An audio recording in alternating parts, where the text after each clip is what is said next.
conference, the El Paso ASQ monthly conference. Today we have a very distinguished speaker, okay? You're gonna be impressed about Victor's background. It's absolutely impressive. Victor is the CEO of Victor Assad Strategic HR Consulting, managing partner of InnovationOne LLC. He works with companies to transform HR, conduct executive and technical searches, implement hybrid work, and improve leaders, teams, and culture of innovation. So that's the bottom line concept. Victor is the author of highly acclaimed book, Hack Recruiting. And he's going to show us the book. You know, I think it's a great book, the best of empirical research methods and process and digitization. He publishes a weekly blog and is quoted in journals such as Wall Street Journal, Workforce Management, Human Resources Executive, and CEO Magazine. How about that? Victor has led human resources in strategic business units at Honeywell and Medtronic fast growth, high technology businesses.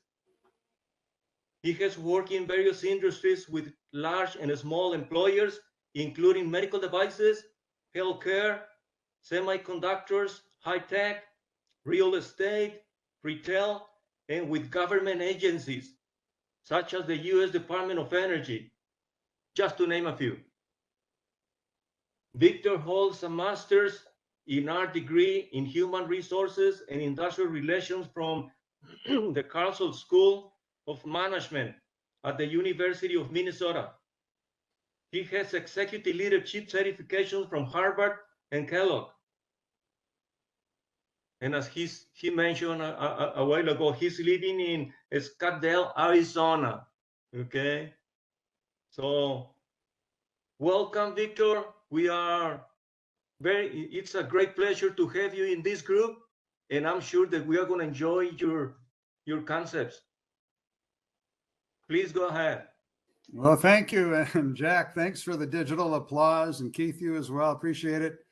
You know, and I want to thank Orphil and Jack and anyone else who participated in the logistics here and getting this set up. And then also a shout out to Hector, who can't be here, but Hector with his wife and my wife went to high school together in El Paso, and he was staying at our house. They were, and I was telling him about this work, and he asked me to present to your group, and I said I'd be happy to do this. So I know he's very disappointed he couldn't be here on vacation, but he told me he's looking forward to seeing the video. So that's terrific.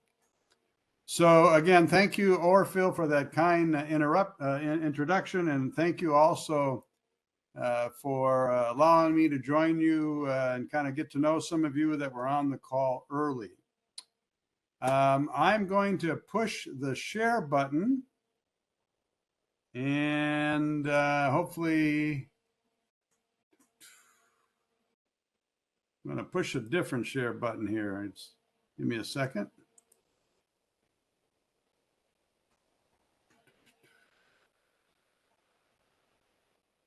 Let's see if this is yep, that's the right one. So it's not the right one. That's my web page. So let me try this again.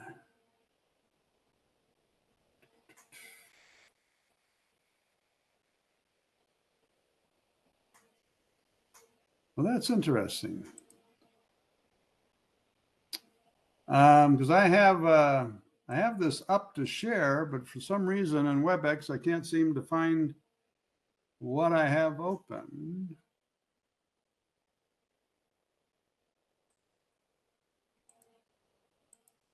So if you see me going through things here, that's the Wall Street Journal. We could check our stocks.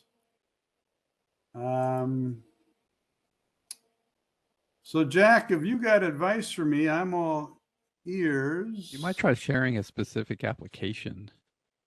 That's what I was doing. Well, let me go back to that. Okay.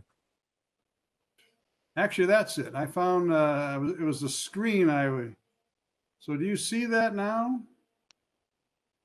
Yes. All right, and I put it into presentation mode. Looks perfect. Okay, and in this mode, I don't know how to also see you, or like if you raise your hand digitally, I probably won't see that.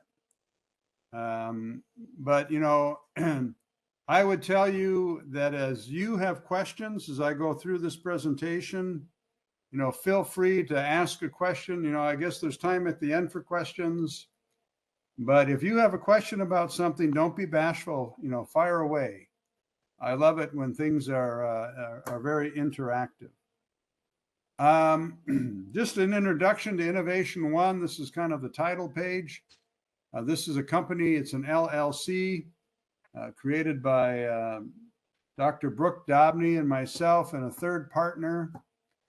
Dr. Dobney is the academic among us. He has conducted over 30 published over 30 peer-reviewed academic papers on business strategy, innovation, and organizational context and marketing. He started his research as a PhD, really enamored with strategy, and his PhD's in business strategy. But when he began to do his research, he realized that some of the companies that were thought to be the best in business strategy weren't growing. And why is that? Well, it turns out that they were very good at processes like strategic planning, but they weren't good at innovation. And so his different papers go through understanding that, go through his research, and I'll explain that to you later, and how he came up with publicizing the InnovationOne Culture Index, which is that colorful circle you see there, which is a whole assessment that started out with 178 constructs, which is in academics' words for questions, was narrowed down to 72 statistically significant constructs or questions.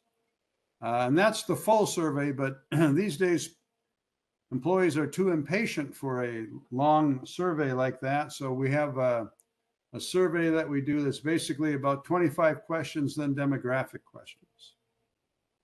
You know, when you publish an academic paper, before that technical paper like technology or the Harvard Business Review, before they publish anything, they go through your null hypothesis, what you're trying to prove, your literature review to make sure it's accurate.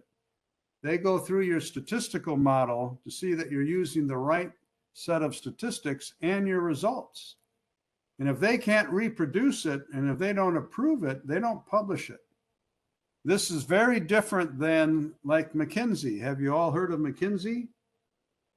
That's a consulting house. Yes. But their research, they never share it. I mean, they share the results. They don't share how they got there, and they never publish anything. And now several academics have have looked at some of their most important publications and have said, we can't reproduce this.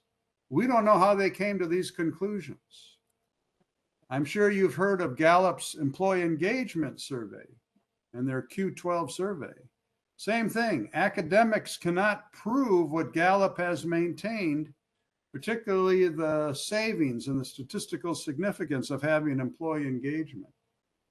That's not a problem we have. Everything, pretty much every research bit that we do is published in academic papers. So when we tell you something, it's as truthful gets in human endeavors and using academic research. I will go through this model that you see here and how it works in a few slides, but let me tell you that in addition to improving an organization's culture to be collaborative and learning and the type of culture that inspires people, organizations that have very strong cultures of innovation, that are very collaborative, have great learning, bosses and their employees get along, teammates get along with each other, and they're very mission focused. These people work hard and they love their work. these organizations are more profitable. For example, you know, the organizational outcomes of the high scoring organizations are 30% higher than the low scoring and can be as high as 3 times better. 3 times, think of that, depending on the measure. In industry, we find that those that score in our top quartile have 22% higher profitability measures than those scoring in the lower profile, the lower quadrant. I'm sure everybody and every CEO would like to have 22% higher productivity. And it comes out of culture. It comes out of culture. These high scoring organizations, they also improve their employee empowerment, not engagement, empowerment. So employees feel more empowered to make a contribution. And when they feel that way, they make more contributions. And their turnover is much lower than those that don't score well. So this is InnovationOne. We're an LLC, and our tagline is innovate, align, grow, lead. Also measure and ignite your innovation culture. And unless somebody has a question, I'm going to move on to the next slide.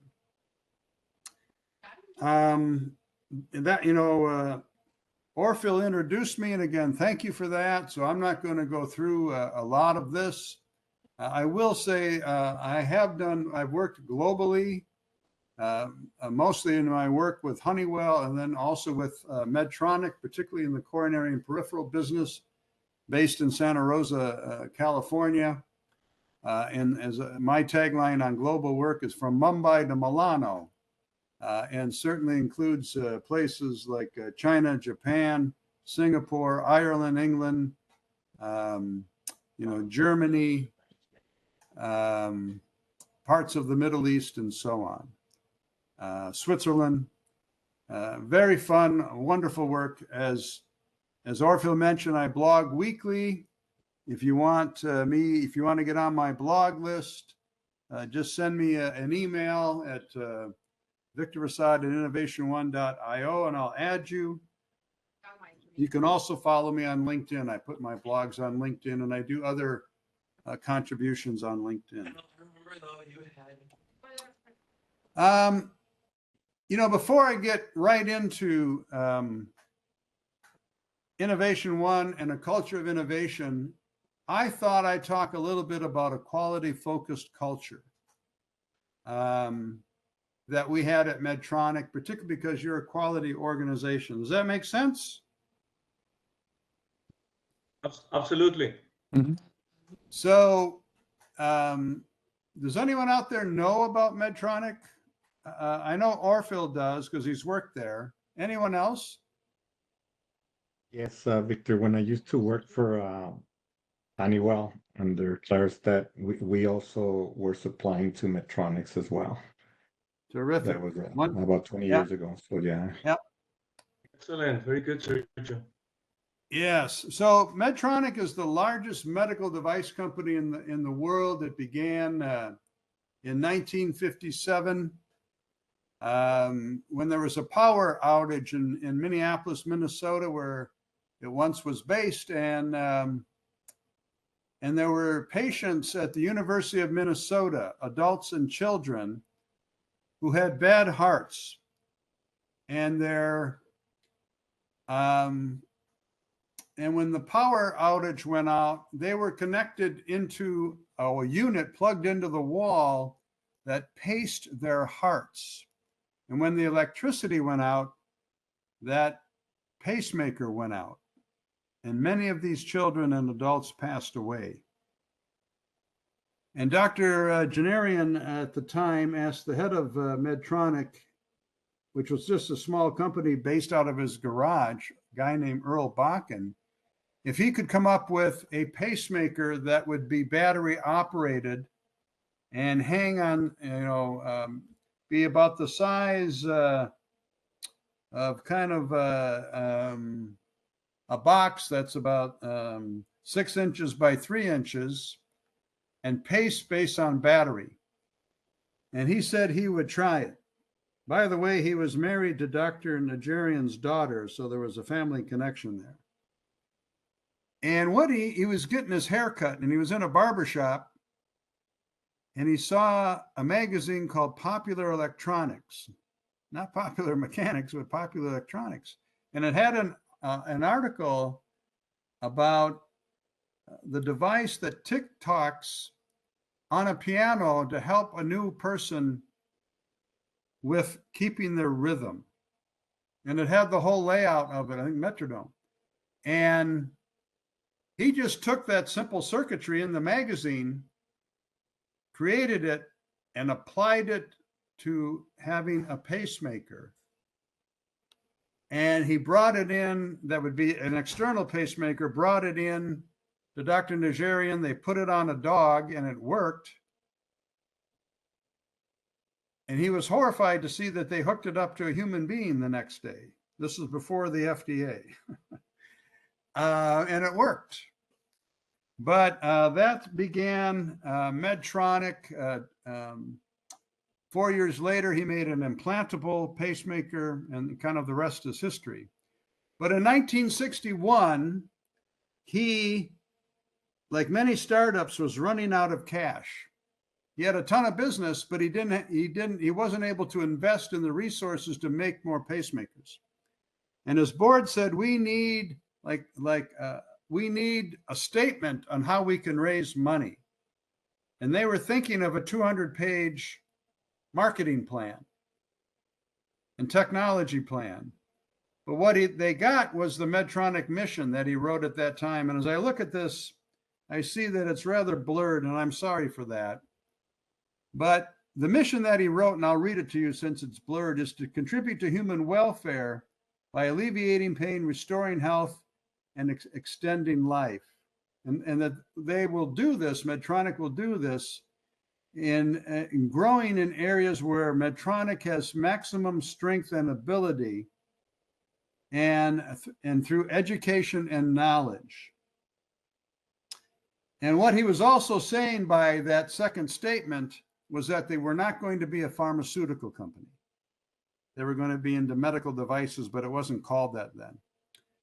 And the biggest thing that you're going to like is to strive without reserve for the greatest reliability and quality, and to be recognized as a company of dedication, honesty, integrity, and service.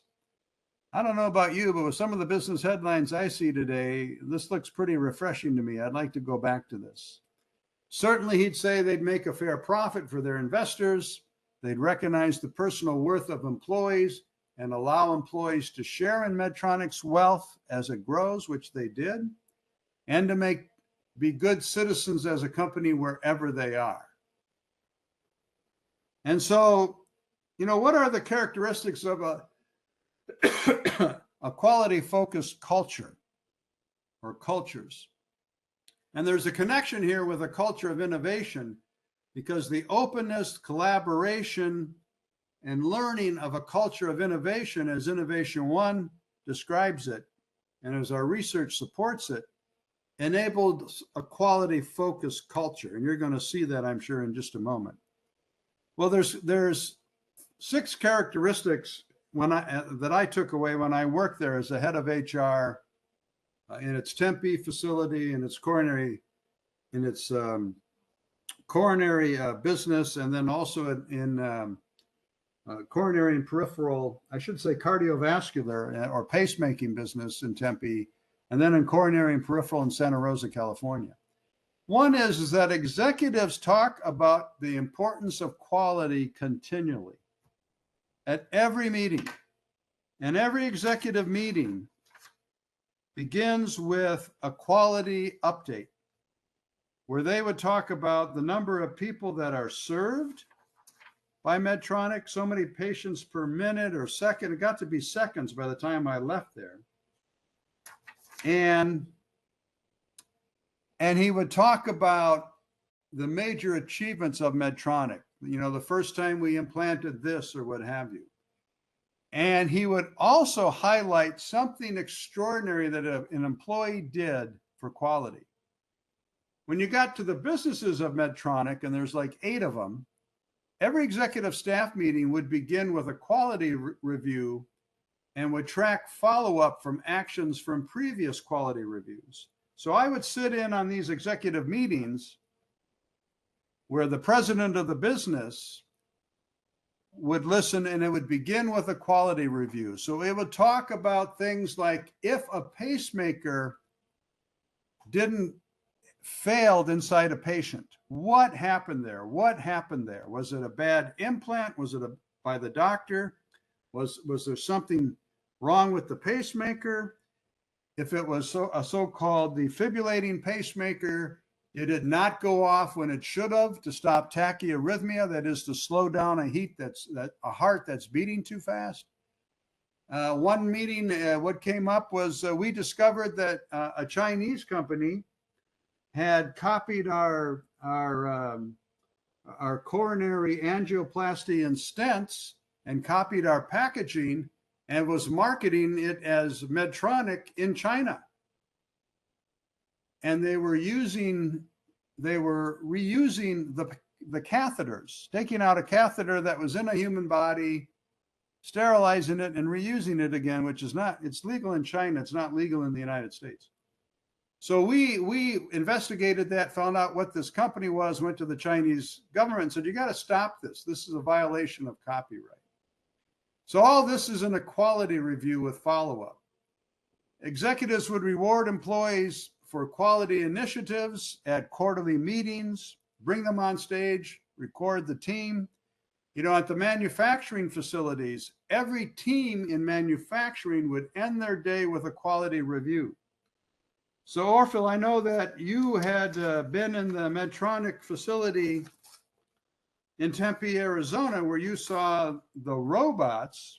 So picture several lines of boxes in a clean room, huge boxes. Inside of these boxes are robots that plant hybrids on, hybrids are little tiny circuits that fit on the tip of your finger into a hybrid, and then that goes into a pacemaker. I'm going to tell you a story. Go ahead.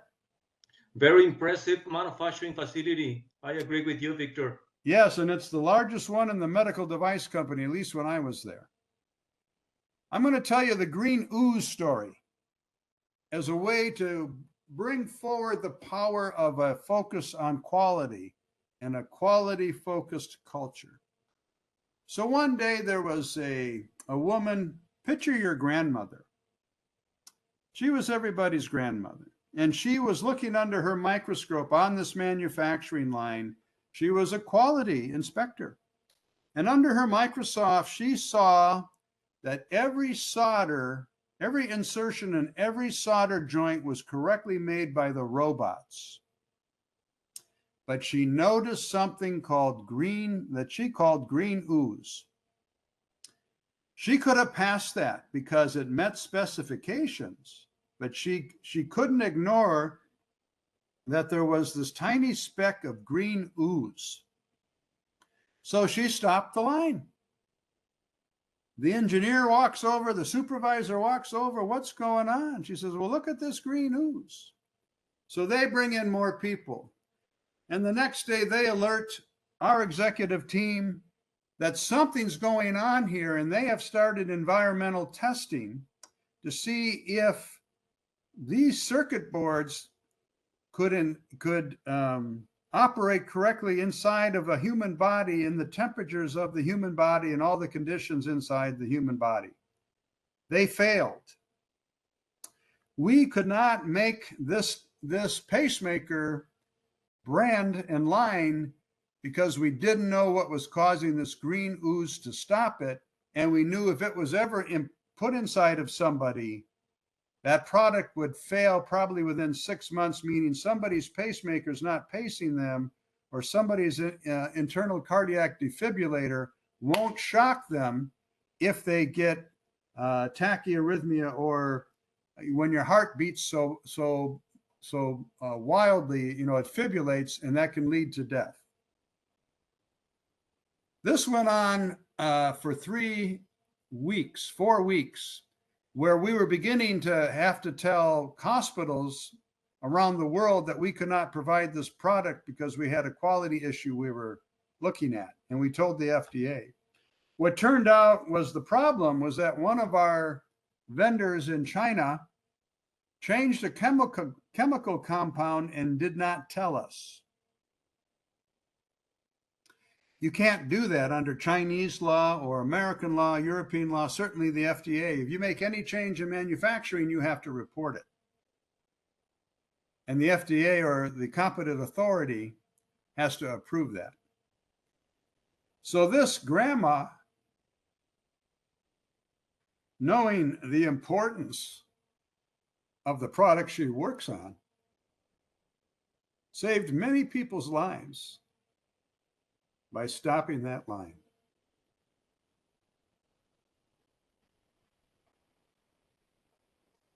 That's what a quality-focused culture can do for you. So I tell this story to all of you as an inspiration, and I'm sure that many of you have similar stories. But I thought I'd share that given who you know, that this is ASQ in El Paso. And unless somebody has a statement or wants to ask a question, I will move on to what I normally talk about with InnovationOne.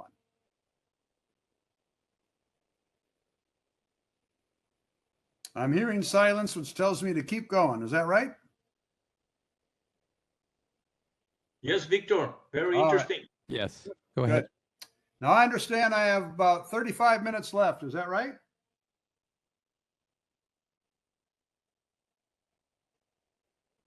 I'll take that as a yes. Yes, exactly, Victor, yeah.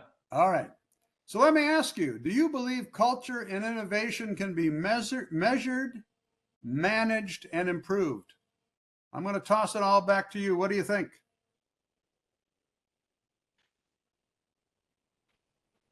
I think the answer we is can, yes. but it's not simple. It can, but it's not simple. Is that what I heard? Yes. All right. And somebody else said, yes, we think Yes. so. Does anyone think it can't be measured, managed, or improved?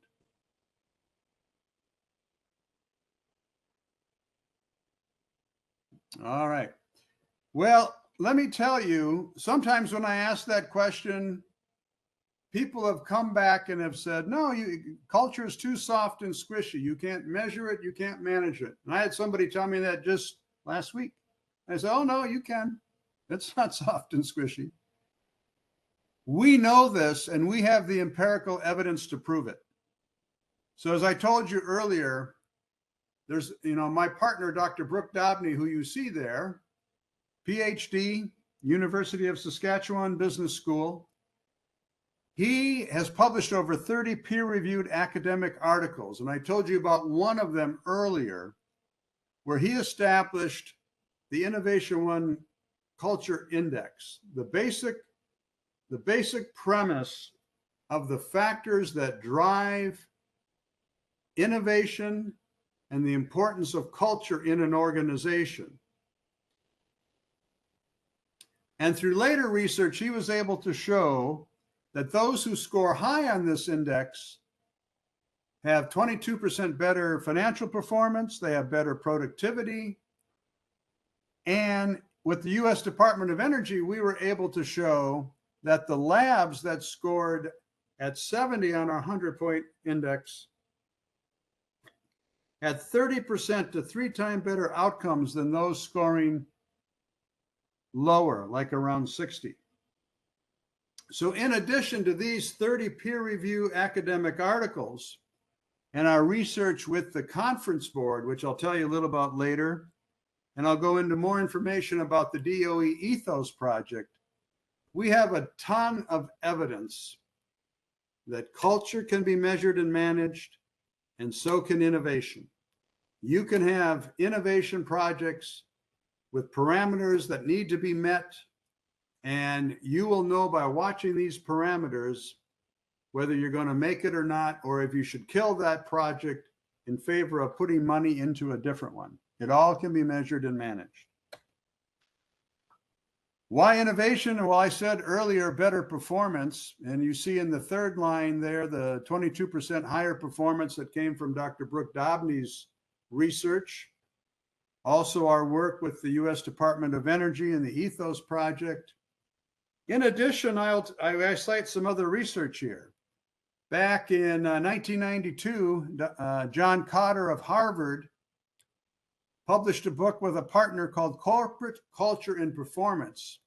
And he found that organizations that had adaptive cultures that would allow employees to ask questions, propose ideas, allow external partners to ask questions, propose ideas, work closely with their customers, and were able to work with these ideas, build upon them, and adapt and make changes, had extraordinarily higher financial results, 3 times the revenue growth, 90% higher stock price growth, and 755% higher net income.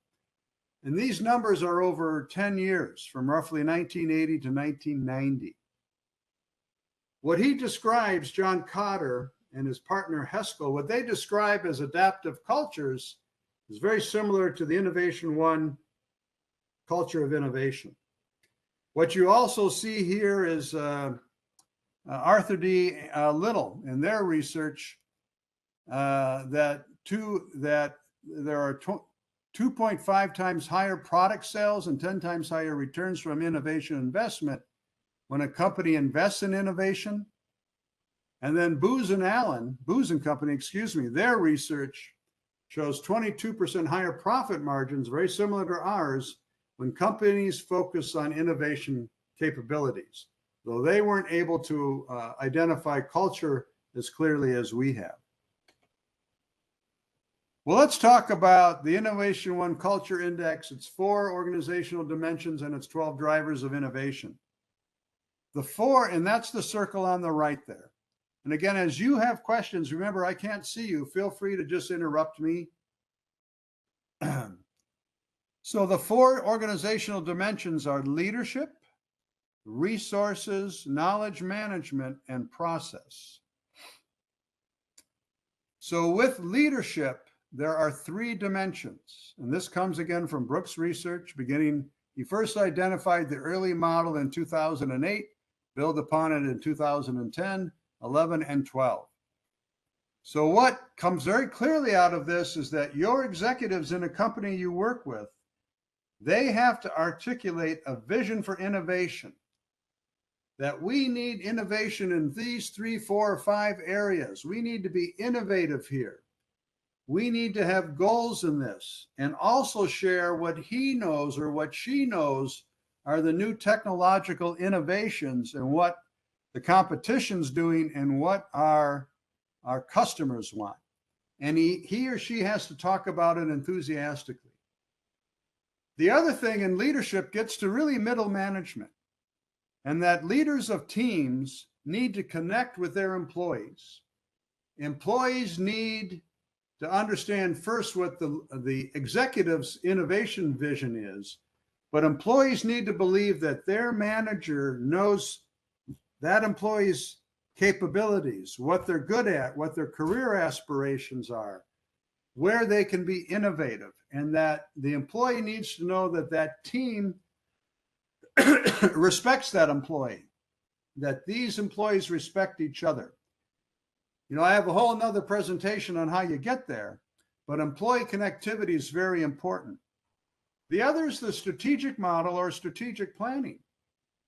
And Brooks Research shows that if companies do a strategic plan and then put that plan on a shelf, it's worthless. They have to have an action-oriented strategic model where they very quickly come out and tell employees, here's our strategic plan. Here's our innovation focus. Here's the new technology that we need to develop. Here's what our competitors are doing. And employees, we want you to help us. We want you to give us your ideas. That's an action-oriented strategic plan. Excuse me. The next dimension is resources. And the drivers in here are employee skills and creativity, organizational learning, and investing in new technologies, financial support, and time to do innovation. So employee skills. The company has to invest in keeping the employee skills, their job skills, current, and that they have the behaviors to be innovative, that they're collaborative, that they listen, that they don't try to dominate other employees, that they work to build trust, and to help them be creative, which is to do questioning and to jointly solve problems with others. Organizational learning is something very different. That's where the whole organization learns where the company needs to go, its successes with innovation and its failures with innovation. Failures. Nobody likes to talk about that, but that's how you learn. You have to create a culture of vigorously experimenting. You have to frequently experiment, fail frequently, and have an attitude of, what did we learn today from this failure? What's tomorrow's experiment? All of that together is organizational learning. It's very important. And as I said earlier, you have to invest in the time to be innovative, the technology, digitization, AI, labs, whatever your industry needs. The next one's knowledge management. Very important, critically important. Most organizations don't have this. And that is a process where employees can generate an idea that is aligned to where the leadership wants the organization to be innovative. So it's not about generating an idea for world peace or to cure world hunger. It has an organizational context. It's what the company needs to do, what innovation is needed. And then they have to have a process where they can get that idea out there. Others can see it and talk with them about it and build upon each other's ideas. We call that knowledge transfer. And where they are given opportunities to experiment and do prototypes with what they have. And then management needs to make quick decisions about these proposals that employees have put in front of them and built upon, about whether they're worthy of investment or not. And if they're not, they need to tell the employees why. I'm going to tell you a quick story about Toyota truck factory, Texas. Close to home, huh? So this Toyota facility has had over 10,000 suggestions by employees about how to design and manufacture trucks better. 10,000. Anybody want to guess what percentage of those have been accepted? I want to hear your guesses. I'll guess 75%. Okay. Anyone else? I'll guess 10%. Okay. Anyone else?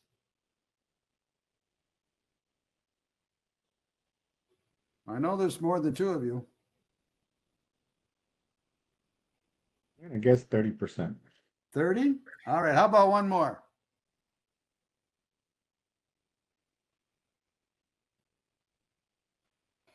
All right. Well, I'm going to tell you the answer is 99%, which is extraordinary. Extraordinary. And this is where somebody would propose something like, I need 2 more inches on my wrench, and for it to bend or to move in this direction, so I can tighten down this bolt on the other side of the hood, and it will save us 10 seconds a truck. See what I'm saying? What employees have learned is that Toyota will respond within a week, and they'll have an engineer investigate that. And if it works, if they think it's feasible, they'll have you experiment with it for 1 or 2 weeks. And if those numbers look good, they'll have second shift and third shift work with it. And if that works, they'll adopt it. Employees know their suggestions will be listened to, they'll be told the results, and if it works, it'll be implemented. It has what we call efficacy, and it empowers employees to make suggestions. All right, let's go to process. So employees are empowered. This is empowerment, not engagement. Employees on work teams, or in the example I just gave at Toyota, they are empowered to come up with ideas and experiment with it. whether individually or in teams. Idea management is about how a team that is given a project for innovation, maybe it's one they proposed, are empowered to do it, and how they go through the process of prototyping, experimenting, gathering measures, and reporting back to top management on, is this project technically viable? Is it usable? Is it within cost parameters that it can be purchased? Is it within budget? And what other criteria are there? The big point is these teams are empowered to do that, but it's all within the parameters, what I call an empowerment matrix of what the organization needs. Alignment speaks to, is the rest of the organization aligned to commercialize a product? So is sales and marketing ready to go market the product and sell it when it's ready? Is manufacturing and quality ready and has learned how to build this thing in high volume, whatever that innovation is? Has HR changed the performance management system so that employees are rewarded for making suggestions, for being on innovation teams, and for learning, not just achieving goals? Does that make sense? Any Yes, questions? sure. Yeah, very good. All right, I'm going to move forward. You tell me when to stop. So, again, we work with organizations. We at InnovationOne work with organizations to measure, benchmark, and build innovation. So when we take an assessment, we will tell you, here's your results against all 12 of those drivers and those 4 organizational dimensions. We will benchmark your results against different industries or your company to tell you how you did, and we will show you where your strengths and where your development areas are and how to move forward. And again, we do this to help leaders communicate their strategic focus to employees, stimulate employee involvement and their supply chain and external partners, and unleash their creativity. We remind them and we will show them, are you making investments of resources into developing employee skills, having whatever labs you need, organizational learning necessary to fuel innovation? And do you have a reliable ability for knowledge management? That is, are you telling employees what the customers need, what the competition's doing? And are you inviting employees to make suggestions and to prototype with them and providing quick answers? And then aligning the rest of the organization to develop those ideas, commercialize them. What's in a score? You've heard me talk about different scores. Most organizations score very low, like around 50 points. Before you start with this slide, looks very interesting. I have a question in reference to benchmarking. Have you seen benchmarking activities with the competition, successfully? Because whenever you are talking about Medtronic or any other company in medical devices, benchmarking activity is not easy. It's not. But for instance, let's say that you're at a technology company. We will show you, see this slide here? We will show you the benchmark of the technology company. The average score is about 72, but then we'll show you for the 4 dimensions and the 12 drivers and how you score. Now, we won't say, here's how you score against Google. We don't have that.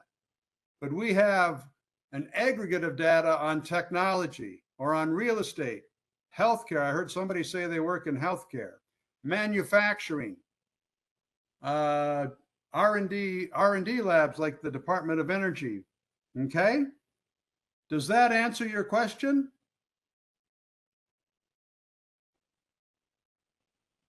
I think Yes so, or no? Victor. Yeah, I think we can stay for a while, discussing different ways to conduct benchmarking, especially with direct competitors. Because in my life I wanted to do it, and really it's not simple. It's not. It's very hard to get the data if people know you're going to expose, well, this is Google, unless Google's written an article about it. But what we have is aggregates, over 100 in each of these areas. So we can say, if you're in FinCo or banking or insurance, here's how you compare against those industries. But one-on-one benchmarking, I agree, is very difficult to do. So as I mentioned, most companies score below 70. Many come to us, they score 55 or 60. And if you're in that range below 70, your industries, you are very focused on the short term.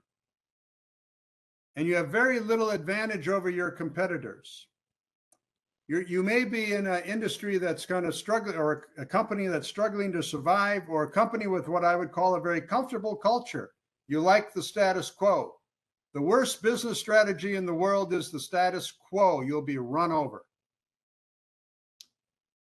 To get better than that, once you get into like 70 to 80 on the InnovationOne Culture Index, you are beginning to create a competitive advantage within your industry where you may have leading products or services. You also have a better execution of your business strategy. More goals are getting done. You have more innovation. Your employees are happier to work with you. You have more of that connectivity. If you get above that, you're starting to put your industry back to zero. You are maybe coming up with something that is true value creation, or a huge innovation, what we would call invention. And certainly you're at that range if you're at 90% or above. We use the 7 traits to kind of condense the secret sauce to make it a little more easier to understand. And we first published this after a Brooks study on called Innovation Nation on the US Fortune 1000. He had a survey of the US Fortune 1000 using the InnovationOne Culture Index. And what we learned, again, are these 7 traits.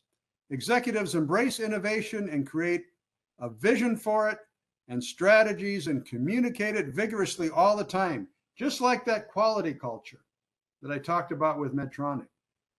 They ask employees and their external partners, not just their customers, but their supply chain, to give them ideas, to be creative with them. They want to unleash this creativity. And then back to organizational learning. That learning is shared broadly within the organization, just not with the R&D people and the executive team, but much more broadly. They have a clear, well-known knowledge management process to move ideas forward with speedy decision-making. They have an effective communication environment where across the organization and within it. So if I'm working in R&D and I need information from quality, I can call quality and they'll tell me quickly. Or if I need to talk to this expert, that expert will get back to me, won't hoard his or her expertise. Again, they invest in the resources, the skill, the time, the digital technology, the advanced product technology, and the space to be innovative. Their project teams and their employees are empowered and funded when it gets past a stage where it's not feasible for somebody to continue to work on their own time. And the performance management system has been changed to incent and encourage innovation.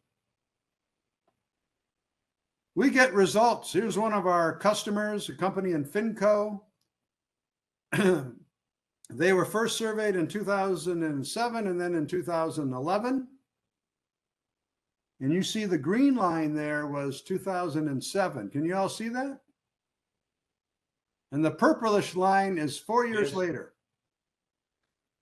Amazing. And you can see the dramatic difference. From our first survey, they identified major innovative opportunities to move forward. One of the things we actually first told them is that they had to go to their customer and find out which of their products and services the customers needed, which they no longer needed, and the vision of how the customers would operate in the future. This company back then was being disrupted by Silicon Valley startups, and they kind of didn't know what hit them. And these startups were redefining banking and insurance. And again, their scores improved 4 years later by 17% because they got rid of product lines and service lines that weren't working. They created a culture of innovation with all the good things I talked about. And then they came out with new products and services. They reported their highest net income ever in the 4th year. And their work culture got to be so good, they were named in the top 100 workplaces to work at. You can see the testimonial here. I'm just going to do the last part in the interest in time. We are pleased with our progress in innovation services. Like with digital strategy, we credit InnovationOne for preparing us well for our journey to redefine their company and to be innovative, to redefine their culture and move forward. This is our work with the U.S. Department of Energy.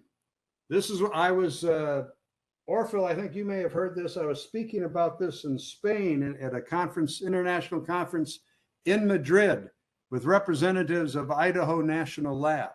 This was a huge success. Yes. This product, well, what the Ethos Project was they were the technology transformation people were very curious about if we improve the work culture of the lab, will these labs be more innovative, have more industry partners, and do things like have more disclosures, more patents, and more industry partners. What you can see here is all the labs. We worked with 6 of them. I have to keep them quiet. You know, part of participating was we wouldn't disclose who they were, except for Idaho National Lab because they ran it.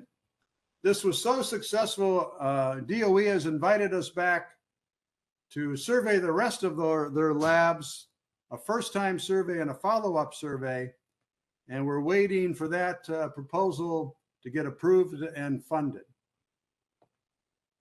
Again, here's the results.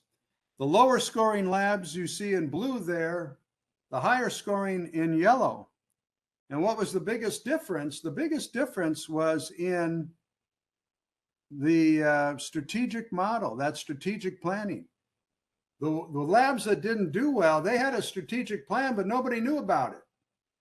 The labs that did well, those leaders went out and said, here's what we need to do to improve Idaho National Labs, or to prove nuclear energy, or wind energy, or to better support a Navy captain on a Navy submarine around the world. Employees knew where they needed to be innovative. That was very important. Also, when you get to the area of knowledge management in the lower left here, these high scoring labs were much better at that. From knowledge transfer, knowledge generation, knowledge transfer, and decision making. And when it came to managing their ideas, they were much better at it. And also with the alignment at the lab. So when they had an innovation project, it didn't die on the vine. It was allowed to grow. These teams were empowered to work on it as long as they stayed within the context of what they were working on and were making progress against their metrics. So, you know, the statements on the right, there's the 2 of them are where there were 20-point difference between the low scoring lab and answering those 2 questions with the high scoring lab. The first one was a coherent set of organization innovation goals and objectives has been communicated across the lab. The second one is that employees at the lab are encouraged by management to engage in technology transfer, including working with private partners to commercialize the technology. And everything else I said to you about these 7 traits, these also proved to be very important for these labs. And for example, they had 30% to 3 times higher increase. This chart shows a hypothetical difference between a low scoring lab at 60, which 825 million R&D budget. With the same lab, everything was equalized, the budget, the workforce, and so on. with the same lab scoring 70 based on this data. So rather than 63 disclosures a year, they'd have 196. Rather than 2.4 exclusive patent licenses, they'd have 7.4. Rather than 54, what the government calls CRADAs, that's where industry says, hey, Idaho National Labs or Berkeley Labs, we want you to partner with us on this project and we'll pay for it. Rather than having 54, they'd have 167. And in publication on science and technology, rather than 469, they'd have 1,446. See what I'm saying? This is incredible. The DOE couldn't believe it. They had their own people recrunch our numbers. They're good. Proved out to be true. We also did work with the Conference Board. Have you all heard of the Conference Board? They're a research organization out of New York, and they research on the economy, human resources, and innovation. So we did work with them in 2017, 2019, 2 reports with them, the Japanese Productivity Center in 2018. We did a Mediterranean Gulf state survey. That's all the Sunni kingdoms like Saudi Arabia, Bahrain, Qatar, and so on. And then we had 2 master classes with them. One in Atlanta at Coca-Cola's headquarters and one in Palo Alto, California. In just one of our studies, across 9 factors here, the top factor of those companies that were the most innovative was to develop a strong culture of innovation. You see that big red dot there on the 4th panel? More important than using engineering and applied sciences, more important than redesigning for the customer experience, more important than doing environmental innovation, digitization, and I'll let you read the rest of them, was culture. Second highest was having good measures and metrics. And that's vitally important too. When you look at those that scored high and those that scored low, the biggest gap is with, again, developing a strong culture. So as I said earlier, companies that tend to score lower on our index, around 55, 60, or below 70, they are short-term focused. They don't do the work to develop a strong culture of innovation. They also do terribly at developing measures and metrics. They're kind of shooting from the hip. And it shows. It shows in their poor performance and in these poor scores. We learned a lot more working with them, but I didn't have the time to put it in here. So I'll go quickly through these last few slides in the interest of time, but we partner with you by doing this assessment, benchmarking it, telling you your strengths and weaknesses, and so how you can unlock the capabilities, the innovation of your employees and your supply chain and customers. We help you remove the barriers to innovation, which are largely cultural. We work with you to implement a comprehensive set of action to create a sustainable, by that we mean reliable, culture of innovation, and then how to commercialize it, how to make sure your great innovations get out into the market and make money for you. We covered this before. Again, when we do our assessments, we give you a chart, the benchmarks, we put together a gap analysis and then a plan that we work with for you. In addition to doing these assessments, we have different workshops for executives. We have an innovation acceleration process we can run with your employees, up to 80 of them.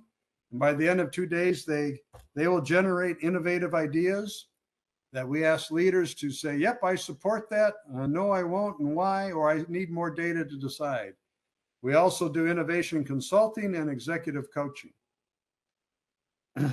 This is a lot of the companies that we've worked with, a lot of the industries.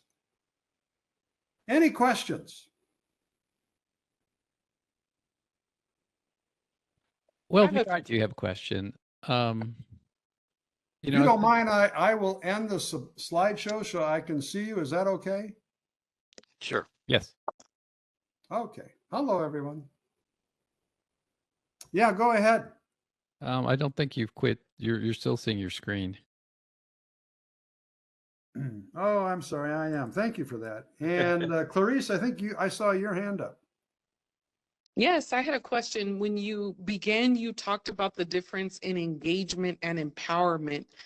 How did your group measure the difference in the two, and can you expand on it a little bit? Yes. Empowerment is when management says to you,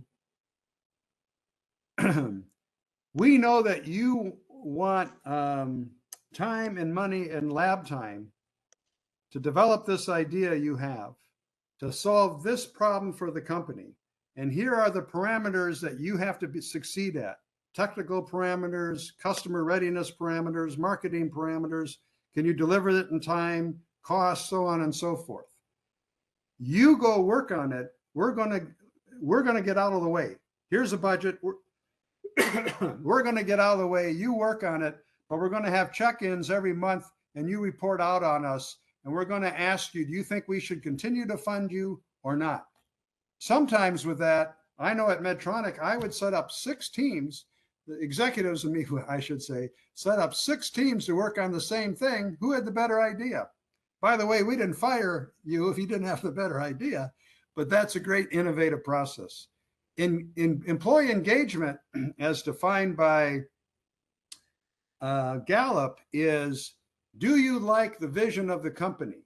Do you trust your executives? Do you like your boss, your teammates, and do people want to develop your careers? That's engagement. The higher the score, the better. On the InnovationOne Culture Index, we measure that in what was called employee connectivity, and then also in empowerment. Very similar. Their questions are different, but they get to very similar things. And that's, 1/6, man, that's buying half a loaf, not even a half a loaf. That's getting a few slices of bread when you could have the full loaf. And that's why I think our numbers, which again are verified with academic publication, our numbers of efficacy and these financial results, better productivity, better innovation. That's why ours, I think you can take to the bank. Does that help? Yes, thank you very much. Keith, you have your hand up. Well, I think Orfil's next. Oh, okay, Orfil. Okay, well, first of all, Victor, thank you for the great presentation. I think it's very impressive how you measure innovation and culture, with those charts, and how rapidly with Thank you. your processes, companies can improve in many areas. So thank you. I totally agree that innovation is absolutely necessary in all companies. Otherwise, they become obsolete. Oh yeah, the worst strategy is the status quo. You'll be out of Exactly. business soon. My question, Victor, is once you implement a process like this, what do you recommend to keep sustainability all the time? Keep doing it.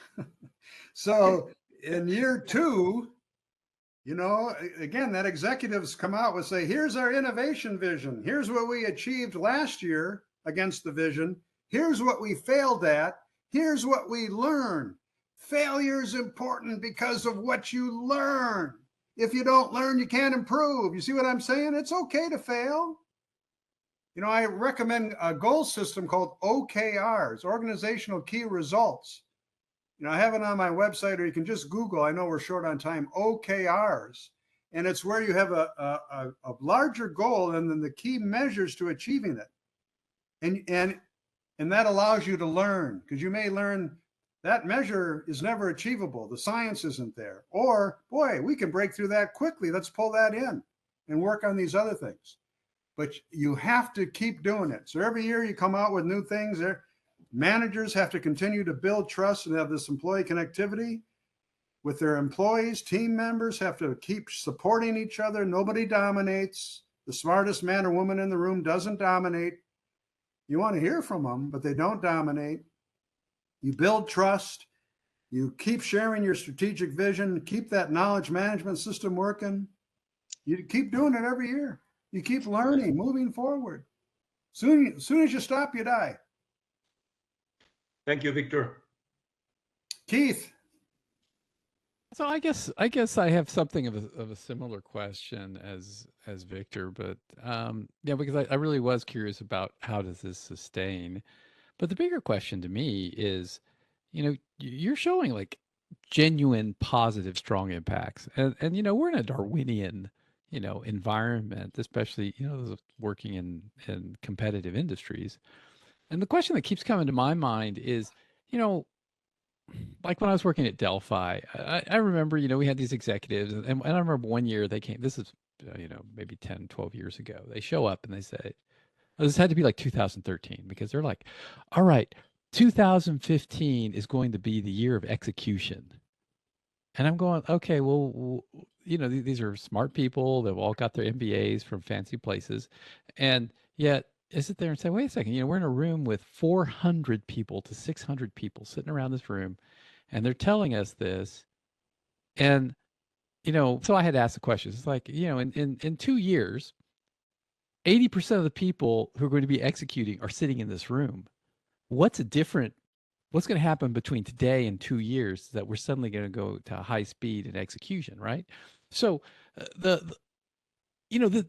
these things that you're saying, I bet if we showed that wheel of innovation to almost any executive, they'll say, oh, we do all these things, or we're, to some level. We'll assess it and tell them. Yeah, but their self-assessment will be that we do this. If you weren't there to like, call them out. So what's, and if they don't hire you to call them out, then, nobody's calling them out. They're going to go on deluding themselves. But that's the part where I'm looking at this saying, okay, how do you get this work so it's actually the common practice, and it's a sustained common practice? Because that's the part where I'm not entirely convinced, like this is, I don't know. I haven't seen these companies. I don't know where they were, where they are, and where they're going right now. You're showing that, at least in the short term, we're seeing great improvement. But we hire a new CEO, and new CEOs always want to do things their way. And so they're in the board's way. Yes. Well, I'm going to be super cynical here, and boards are just puppets of, most CEOs, right? All right. But so again, that's what I'm thinking about here. It's like, okay, how does this great idea, right? All of these good things, how does it become the common practice? Not like, hey, InnovationOne is a unique thing, and they'll show up and they'll do their thing, and you get some turnover in the executive staff, and then they'll be like, oh, let's we're better than InnovationOne, so we'll do our own thing, right? That's the part where, how does this get like built into even the MBA schools, MBA thinking, because I mean, obviously that's where it's got, you're going to be fighting against that in the big picture. That's what I guess. So that's what I'm really curious about, like your thoughts on that. Well, we are fighting against that. You're right, Keith. So in MBA schools, they're not talking, they're doing financial analysis. They have leadership. They are talking about tops down leadership and driving quarter over quarter results. So I've been working with a potential client with InnovationOne for 2.5 years. Mm-hmm. And their innovation people brought me in, Brooke and I in. And we put a proposal together, went to the head of that business unit for that company, big company. I can't tell you the name. Mm-hmm. Huge company. And the guy in charge said, I really don't believe in this culture. I'm not sure we need a lot of innovation. We don't have a lot of competition right now. Don't rock the boat. So the innovation team says, we will tell you when he retires. And hopefully the right guy, this is a true story. Hopefully the right guy is promoted and we'll have you back. They call. He retired. They promoted the wrong guy. Oh, Nonetheless, we put together a new presentation, but you know, they were very demoralized. He basically said, nah. But I'm going to show you a book.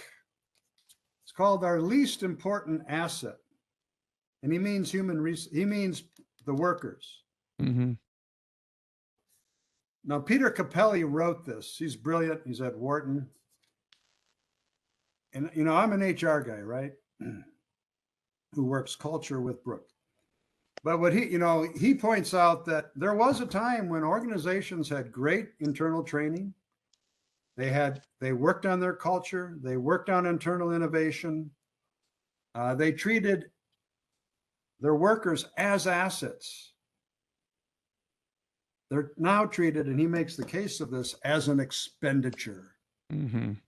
So when you come out of MBA school and you're taught that, particularly in the years that you've mentioned, you know, after, and even earlier, after 2007, 2008, that meltdown, Yeah. companies began to be cutting, outsourcing.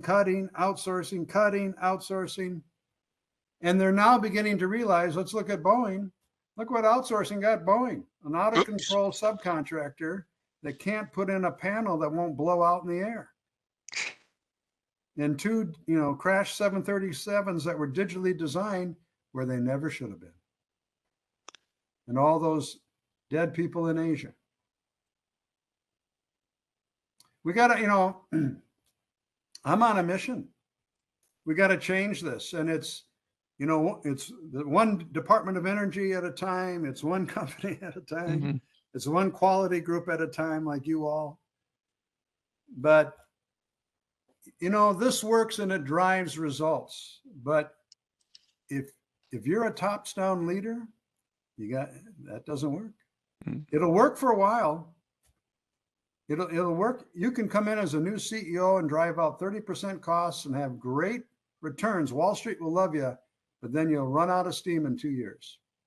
And we hope to work with that next CEO who's going to have to put it all back together. I mean, the best time for us to get involved is when you have a new VP or a new CEO, because they don't mind bearing the dirty laundry because they're there to fix it. Yeah. Yeah. Have I answered that for you, Keith? Yeah, I think we share a view there, you know, because you know, you mentioned Toyota as an example, and it's like, you know, having worked, you know, my career was in automotive, and it's like, okay, they're showing you everything, and yet we still aren't, you know, we still don't get to that level. You know, we still have so much of the, you know, people are a cost as opposed to people are the competitive advantage. Yeah, I mean, that's, you know, that's not the same in Europe right now, but that is a prevalent view at the top of American industry. Now, Boeing and some other, I'll call it colossal failures, I think are going to turn that around. But, you know, organizations call us, we call them the innovation seekers, when they did their strategic plan and, you know, their future revenues don't look like this. It goes up a little bit and then boom, it's a reverse hockey stick. Then it's, you know, all hands on deck. Holy tamale, you know, how are we going to turn this around? And they come to us, we'll say, well, your employees, your supply chain, your customers have the answers. Listen to them, but you got to put this together. It's not going to be next quarter you're going to have success. It takes a while. There's probably a lot of egos working against that whole thing. Oh yeah, but when they call, they're willing to. Those people are willing to set the egos aside. You know, I gave you, and it's great to see when their leaders are supportive. You know, whether it's you know, in all those different industries I showed you, but. You know, I'm full of stories, but I'm very I was going to tell a story, but I'm very conscious of your time. Victor, I really appreciate your presentation. I want to make one administrative announcement. If anybody that hasn't submitted a requests for recertification points, will please send me a chat message with your name, member number, and email address. I will get that to our secretary, and he will go through and get the certification awards submitted. Now, I still remember after a quarter century in the military, I saw all sorts of times where we sat there and tried to go through lessons learned, and it was most often lessons that we ought to have learned. And it was always somewhat frustrating for me, because it seems we didn't ever learn anything much. Yeah. Orville, I see you have your hand up there.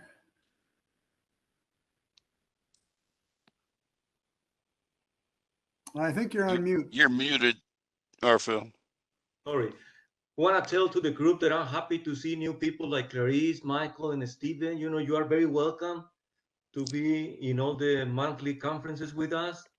Okay, you look a very intelligent, capable, and interesting people. You know, you are very welcome to be here. And if you can invite some others to make this group grow, please do it. Okay, so as you can see, we have distinguished people like Victor, you know, to provide conferences like this. You know, it's absolutely great to have Victor with us. You know, it's excellent presentation. You know, a lot of experience there. So, and at the same time, you know, let's promote Victor. You know, let's communicate some other people. We listen. Victor's presentation is absolutely great. So that is good. Okay, for everybody. So let's make this process a win-win process for everybody.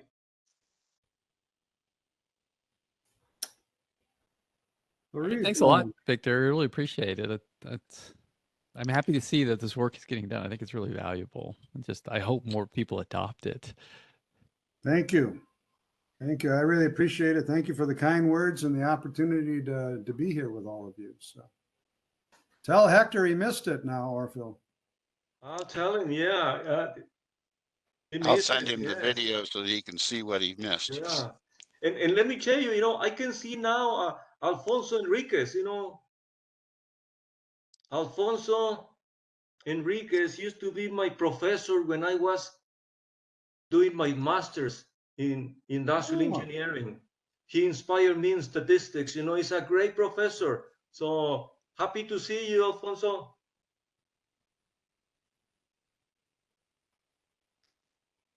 Yeah, I think we see Alfonso on a regular basis as a contributor in our newsletter, that he has a section that he comes up with each month that it's always innovative and interesting. Yep. Well, maybe in closing, you know, if any of you want to continue the dialogue, you can write me about receiving my blogs or follow me on LinkedIn. And, you know, on blogs and certainly on LinkedIn, if I publish something, you have a question about it, I love it. So does the community. I'd like to do that, Victor. What kind of information do we need in order to be in touch with you? I'm sorry, say that again, Orville? What kind of information do we need in order to be in touch with you for all these things that you mentioned? One, you can just write me at Victor Assad at InnovationOne.io, InnovationOne.io. And on LinkedIn, I'm at, you know, LinkedIn, and then just write in Victor Assad, Scottsdale, Arizona, and I should pop up. My contact information's in the presentation, but you know, all those processes are very easy. If you want my HR blogs, you know, then write me at va@victorhrconsultant.com, or if you follow me on LinkedIn, you get them both. Okay. Sounds good, Victor. Thank you so much. You know, great presentation, really. You know, excellent concepts. Yeah, thank you. Thank you for inviting me again, and thank you for all the discussion, and, you know, God bless you all and your families. Thanks a very lot. much, Victor. Really Excellent. appreciate it. Thank you. All right. Bye-bye now. Bye.